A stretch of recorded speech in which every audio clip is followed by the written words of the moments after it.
Dear viewers, you are warmly welcome in this lecture. Kindly subscribe this channel and also press the bell icon below so that you could be notified about any new video from Biology Guardian. Thank you.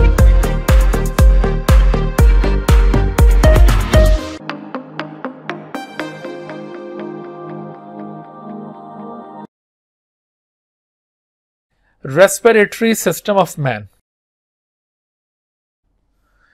Respiratory system ये हमारी body का एक बहुत ही organised system है, एक बहुत ही important system है। इसको आप इस तरह से डिफाइन कर सकते हैं। इसकी डेफिनेशन भी मैंने आपको पहले बताई थी। इसको आप इस तरह से डिफाइन कर सकते हैं, the system which is responsible for exchange of gases, for exchange of gases. कौन सी gases? Carbon dioxide and oxygen, oxygen and carbon dioxide between body and environment, between body and environment. तो इस तरह से body और environment के दरमियान exchange of gases को जो सिस्टम इंश्योर करता है, that system is called respiratory system. और रेस्पिरेटरी सिस्टम जो कि एक्सचेंज ऑफ गैसेस के लिए रिस्पॉन्सिबल है, इस सिस्टम में एक खास जगह होती है जहां से ये एक्सचेंज परफॉर्म होगा, और वो जगह दरअसल क्या कहलाती है? वो कहलाती है रेस्पिरेटरी सरफेस। हमने रेस्पिरेटरी सिस्टम के अंदर सबसे पहला जो कॉन्सेप्ट डिस्कस करना है वो क्या है? वो है कॉन्सेप्ट ऑफ रेस्पिरेटरी सरफेस, कि ये रेस्पिरेटरी सरफेस से क्या मतलब होता है। देखिए, रेस्पिरेटरी सरफेस, इससे मुराद ये है कि the site in the respiratory system where exchange of gases take place.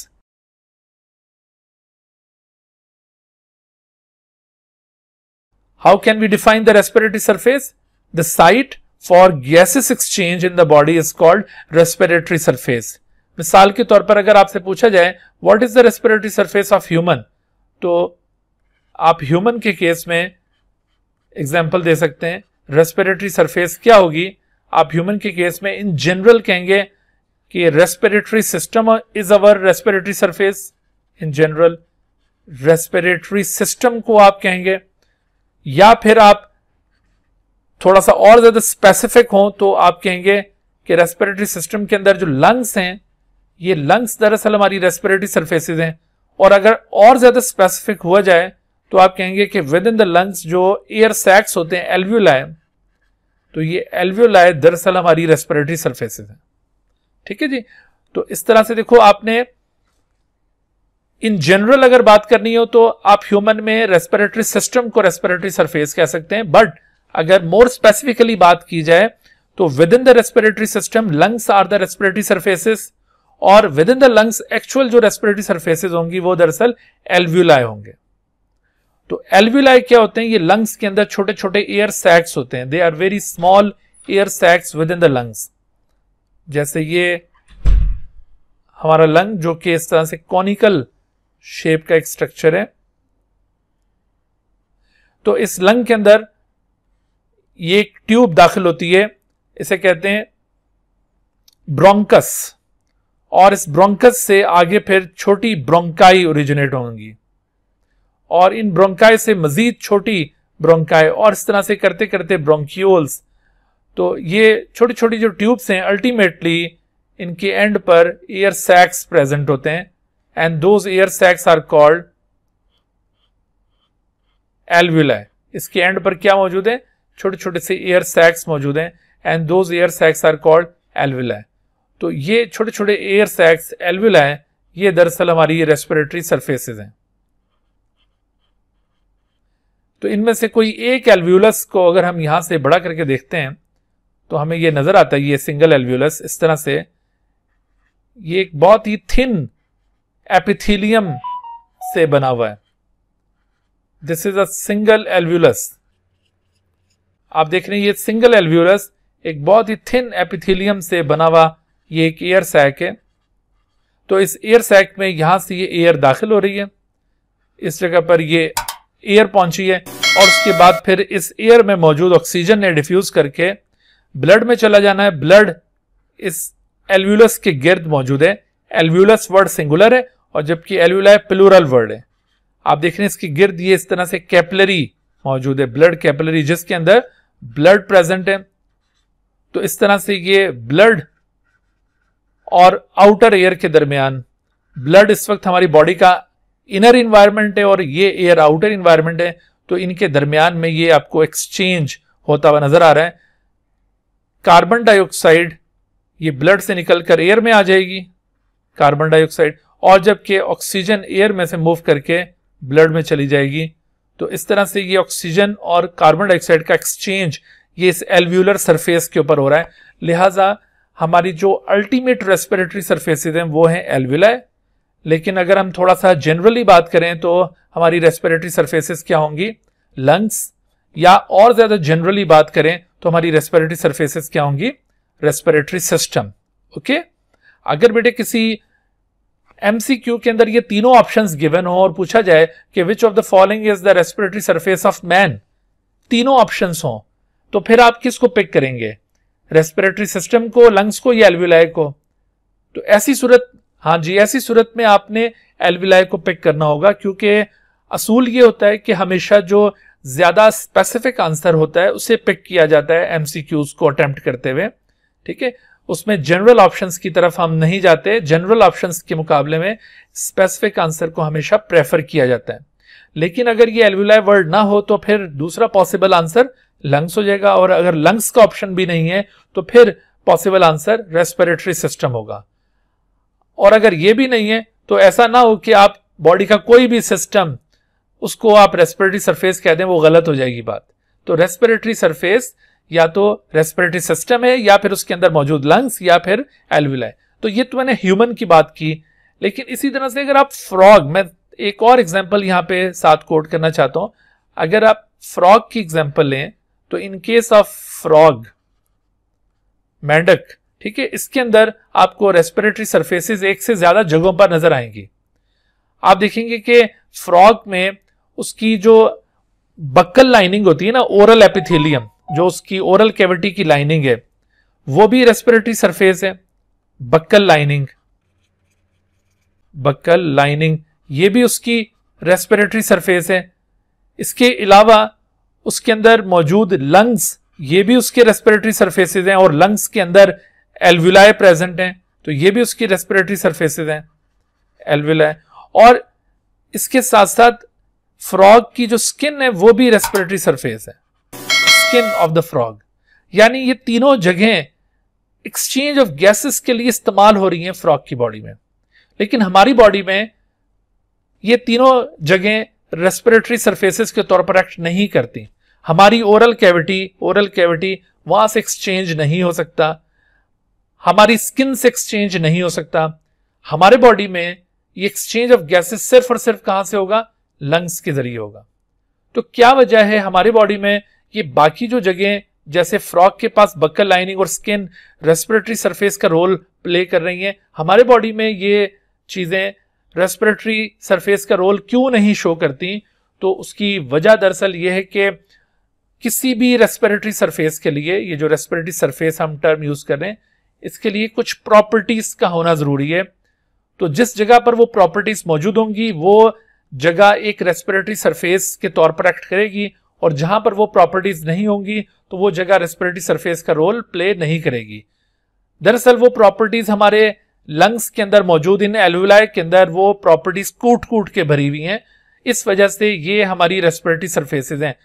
Otherwise हमारी बक्कल लाइनिंग या ओरल लाइनिंग या फिर स्किन, उनमें वो प्रॉपर्टीज नहीं है, इस वजह से ये रेस्पिरेटरी सरफेसेस हमारे बॉडी में नहीं हो सकती। अलबत्ता फ्रॉग में ये जगहें जो मैंने अभी आपको पॉइंट आउट की हैं, इनमें वो प्रॉपर्टीज शो हो रही हैं, इस वजह से इन एनिमल्स में आपको ये जगहें रेस्पिरेटरी सरफेसेस के तौर पर बिहेव करती हुई नजर आ रही हैं।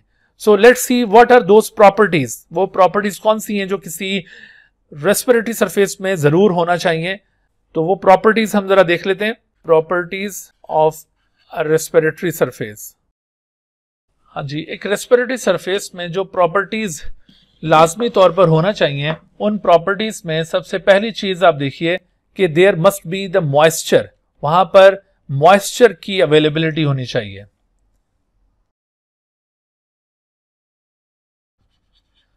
मॉइस्चर क्या चीज है? मॉइस्चर बेसिकली ये लिक्विड को कहा जा रहा है, liquid present on the surface. किसी भी सरफेस की ऊपर जो लिक्विड प्रेजेंट होता है उसको मॉइस्चर कहते हैं। जैसे हमारी स्किन के ऊपर अगर लिक्विड आ जाए, जैसे पसीना आ जाए बहुत ज्यादा, तो हम उसको भी मॉइस्चर कहते हैं। तो moisture is liquid present on the surface. तो ये जो liquid present on the surface हम बात कर रहे हैं, जिसको मैं मॉइस्चर कह रहा हूं, तो ये लिक्विड हमारे एल्वुलाई में किस फॉर्म में मौजूद है? Liquid present on surface. तो किसी भी सरफेस के ऊपर मौजूद लिक्विड को दरअसल मॉइस्चर कहा जाता है। तो हमारे एल्वुलाई के पास ये मॉइस्चर किस शक्ल में मौजूद है? मैंने अभी आपको ये जो डायग्राम यहां पे ड्रॉ करके दिखाई है, इसमें आप देखिए कि ये जो एल्वुलर वॉल के सेल्स हैं, इन एल्वुलर वॉल के सेल से एक सब्सटेंस सिक्रीट हो रहा होता है, और वो सब्सटेंस ये अंदर की तरफ एक बहुत ही थिन लेयर फॉर्म करता है। This substance is called surfactant. ये जो सब्सटेंस है ये सरफेक्टेंट कहलाता है, और एल्वुलर वॉल इसको सिक्रीट करती है। तो सरफेक्टेंट बेसिकली ये क्या चीज है? सरफेक्टेंट ये मॉइस्चर के तौर पर एक्ट कर रहा है। ये एक वाटरी फ्लूइड है, सरफेक्टेंट इसका नाम है, सरफेक्टेंट। तो सरफेक्टेंट का यहां पर रोल क्या है? Surfactant actually act as a moisture. ये मॉइस्चर के तौर पर एक्ट कर रहा है, एक्ट्स एज मॉइस्चर। तो इसका फायदा क्या होता है? मॉइस्चर का रोल क्या है? मॉइस्चर का रोल दरअसल ये होता है, अच्छा ये सरफेक्टेंट की केमिकल नेचर भी याद रखिए, this is basically lipoprotein in nature. तो ये लिपोप्रोटीन फ्लूइड जो कि मॉइस्चर के तौर पर एक्ट कर रहा है, तो इसका फायदा क्या होता है? It facilitates the diffusion, facilitate the diffusion of gases. जो गैसेस की डिफ्यूजन है ना, ये उसको फैसिलिटेट करेगा। असल में जो ऑक्सीजन ने अंदर मूव करना है ना, अगर यहां मॉइस्चर मौजूद होगा तो ऑक्सीजन क्विकली इसमें डिसॉल्व हो जाएगी और फिर ये इजीली डिफ्यूज कर जाएगी, और इसी तरह से कार्बन डाइऑक्साइड की मूवमेंट में भी आसानी होगी। तो moisture facilitates the diffusion of gases. Otherwise अगर यहां मॉइस्चर ना होता तो ये गैसेस इजीली डिफ्यूज ना कर पाती। सेकेंड थिंग, ये जो मॉइस्चर यहां पे present in the form of surfactant, it reduces the surface tension. It reduces the surface tension. ये surface tension को reduce करता है। surface tension को reduce करने का मतलब ये होता है, जैसे आप अगर किसी बीकर के अंदर, इस तरह से किसी बीकर के अंदर पानी डालिए, और अब आप अगर इसके ऊपर कोई यहां पे मटेरियल प्लेस करते हैं, और वो मटेरियल पानी में इस तरह फौरन सिंक नहीं करता, बल्कि वो ऊपर इस तरह फ्लोट करना शुरू कर देता है, वो पानी में फौरन से डिप नहीं होता। तो दरअसल वजह क्या है, ये क्यों नहीं डिप हो रहा?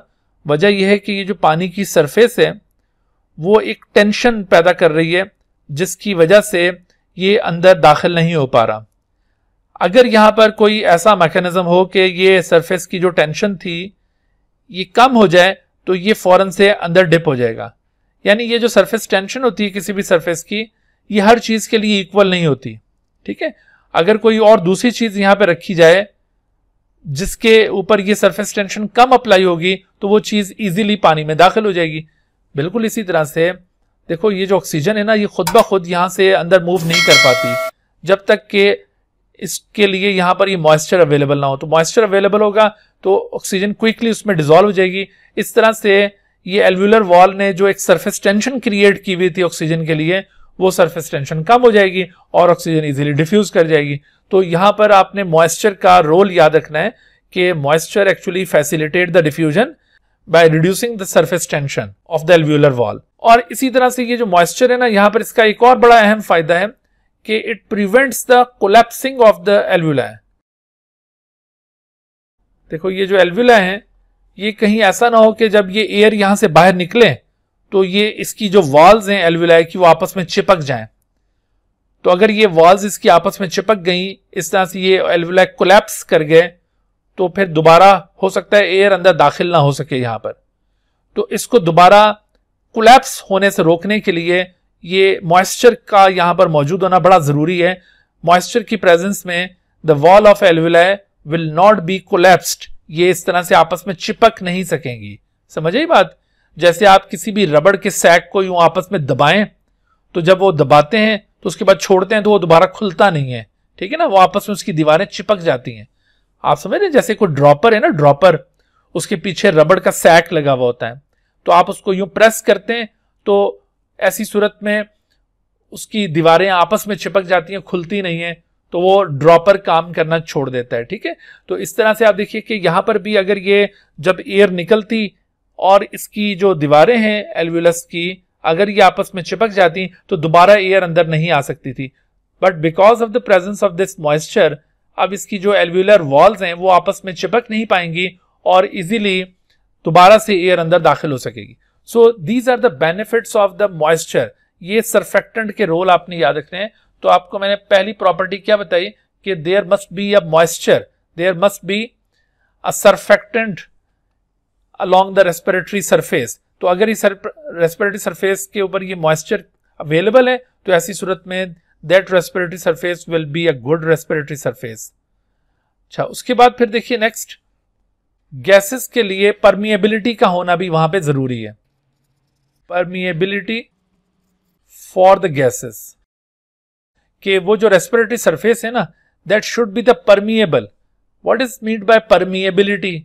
परमिएबिलिटी का मतलब है कि gases can cross easily that particular surface.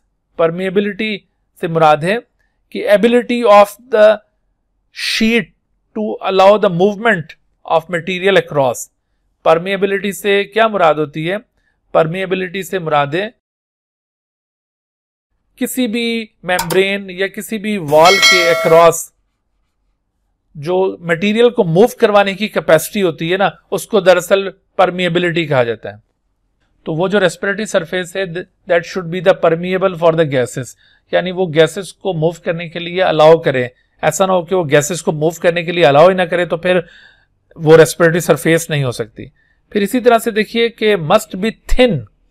ठीक है, मस्ट बी थिन, उसकी थिकनेस बहुत कम होनी चाहिए। It must be thin. तो मस्ट बी थिन, थिन क्यों होनी चाहिए? थिन होने से मुराद यह है कि उसका जो डिस्टेंस है ना आउटर और इनर एनवायरनमेंट के दरमियान, वो बहुत कम होना चाहिए, यानी it should be thin epithelium. इसको आप दूसरे लफ्जों में थिन एपिथेलियम भी कह सकते हैं कि it should be a thin epithelium. ये एक बहुत ही थिन एपिथेलियम होनी चाहिए। और देखिए हमारी जो एल्वियोलर सरफेस है वो एक बहुत ही थिन एपिथेलियम है। आप दोबारा देखिए जो मैंने अभी आपको डायग्राम दिखाई है, इसमें आपको मैंने शो किया ये ब्लड, ये हमारा इनर इन्वायरमेंट है, इनर इन्वायरमेंट, और ये जो एयर है this is our outer environment, ये हमारा आउटर इन्वायरमेंट है। Now what is distance between inner and outer environment?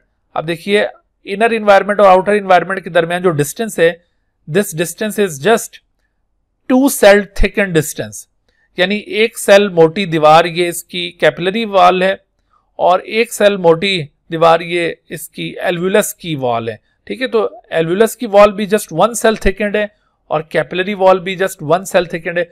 So how much distance is there between inner and outer environment?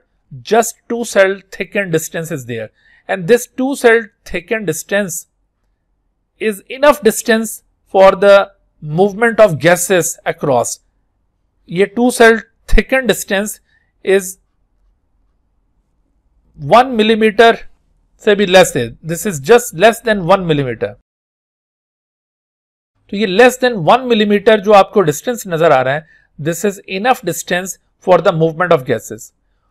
क्यों भाई? अगर ये ज्यादा मोटी दीवार होती, यहां पर मल्टीपल लेयर्स होती तो क्या होता? असल में देखो गैसेस की मूवमेंट कैसे होती है, ये गैसेस की मूवमेंट कौन से प्रोसेस के जरिए होती है? आपको सेल के ट्रांसपोर्ट प्रोसेसेस पता है ना, आपने फर्स्ट ईयर के अंदर सेल के ट्रांसपोर्ट प्रोसेस पढ़े होंगे, जैसे मिसाल के तौर पर diffusion, facilitated diffusion, active transport, ये पढ़े ना आप लोगों ने। तो मुझे बताएंगे कि इनमें से कौन सा प्रोसेस यूज हो रहा है for the movement of gases? Diffusion हो रहा है, फैसिलिटेटेड डिफ्यूजन हो रहा है, या एक्टिव ट्रांसपोर्ट हो रहा है, या ऑस्मोसिस हो रहा है? तो ये गैसेस कौन से प्रोसेस के जरिए मूव कर रही हैं? डिफ्यूजन के जरिए, एग्जैक्टली। तो gases actually move through the diffusion by the process of diffusion. और डिफ्यूजन के लिए बेटा जरूरी होता है कि जितना डिस्टेंस कम से कम होगा ना, उतना रेट ऑफ डिफ्यूजन ज्यादा होगा। जितना डिस्टेंस ज्यादा होता जाएगा उतना रेट ऑफ डिफ्यूजन कम होता जाएगा। तो this is the reason why that should be a thin epithelium. ठीक है, यहां पर हम ये जो कह रहे हैं ना कि ये एक थिन एपिथेलियम होनी चाहिए, it must be a thin. तो इसका फायदा क्या होगा? So that little distance is available between inner and outer environment and gases can easily diffuse through। अच्छा, इस तरह से अब देखिए तीसरी एक और प्रॉपर्टी इसकी, large surface area. This is very important property, large surface area. यहां पर सरफेस एरिया भी बहुत ज्यादा होना चाहिए, क्योंकि जितना ज्यादा सरफेस एरिया होगा उतना डिफ्यूजन का रेट ज्यादा हो जाएगा, उतना ज्यादा मिकदार में एक्सचेंज ऑफ गैसेस परफॉर्म होगा। अगेन आप ये प्रीवियस डायग्राम देखिए, यहां पर जैसे आपको दिखाया कि छोटे छोटे एल्वुलाई प्रेजेंट हैं। अगर इसके बनिस्बत हमारे लंग के अंदर ये एल्वुलाई ना होते, बल्कि ये लंग इस तरह से एक हॉलो बैलून की तरह होता, जैसे एक बैलून होता है ना बिल्कुल अंदर से हॉलो, अगर सपोज करो कि ये लंग भी इस तरह से एक हॉलो बैलून लाइक होते हैं, तो आप क्या समझते हैं कि वो हॉलो बैलून लाइक लंग्स, उनका सरफेस एरिया ज्यादा होता, या ऐसा लंग जिसके अंदर ये छोटे छोटे एयर सैक्स हैं, इसका सरफेस एरिया ज्यादा होगा? इसका ज्यादा होगा, क्योंकि बेटे ये जो छोटे छोटे एयर सैक्स हैं, इससे जो अंदर का सरफेस एरिया वो बहुत ज्यादा बढ़ गया है। तो इसका सरफेस एरिया बढ़ाने के लिए दरअसल ये छोटे छोटे एयर सैक्स बनाए गए। तो एयर सैक्स की मौजूदगी ये सरफेस एरिया को बढ़ाने के लिए एक मेजर है, और इसकी वजह से सरफेस एरिया ज्यादा हुआ और गैसेस एक्सचेंज ज्यादा अच्छा परफॉर्म हो रहा है। तो ये भी एक प्रॉपर्टी है रेस्पिरेटरी सरफेस की। फिर आप देखिए मजीद प्रॉपर्टी क्या होनी चाहिए कि वहां पर एक गुड ब्लड सप्लाई हो, जो रेस्पिरेटरी सरफेस है उसके साथ एक गुड ब्लड सप्लाई।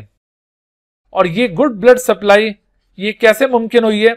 ये गुड ब्लड सप्लाई जो है ना, by means of a rich capillary network से एस्टेब्लिश होती है। Rich capillary network.